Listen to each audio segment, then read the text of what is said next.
Yes. Oh, I didn't expect you to. So we thought, are you coming there? Yes.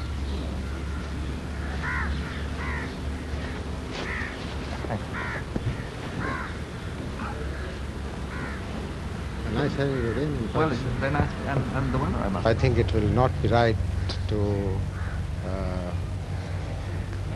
for any person to say that it wasn't a fair trial.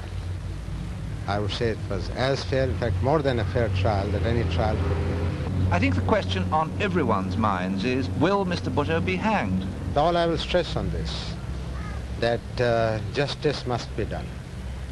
And nobody is above the law according to my conviction, whether it is Mr. A, Mr. B, or General Ziaul Haq himself. And justice must be done. It's unfortunate that the person who is involved in this case, who has been convicted, the former Prime Minister, happened to be a politician. He happened to be the former Prime Minister of Pakistan. He happened to be the chairman of the People's Party. But that does not make him or anybody else above the law.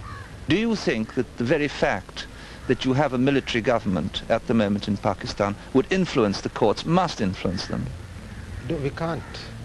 As I said before you, that although this is supposed to be a military government, but we have not abrogated the Constitution. The Constitution is still in, technically speaking, held in abeyance, but we are following it to assume that just because there happened to be a martial law, the military government can or will influence the court is totally wrong. They are independent, and we respect their freedom. And I have always said that the judiciary must be independent of the executive, and they must do what the justice demands. Have you discussed the case with, say, the Supreme Justice? Or? No, sir. It's up to the judges to decide the court. I've read the verdict, yes. But you've not in any way advised, counseled, discussed? It's not done. If it can be done in England, well, I don't know. It's certainly not done here. Are you still holding to your idea of having free elections eventually? Sandy, we are committed. We are totally committed to revive the democratic procedures in this country. And the first basic step is the elections. And it is my effort, my government's effort, my colleagues' efforts, and except for an odd party, totally we are all endeavoring to create an atmosphere where we could hold free and fair elections, because the democratic process must have its evolution. Would it be a long way away? Oh, no. We don't intend to stay for years.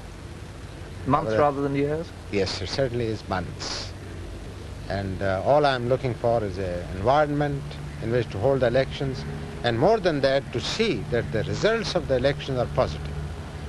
Because elections for the sake of elections is not the answer. Elections must bring out a positive result in the form of a somewhat stable political government.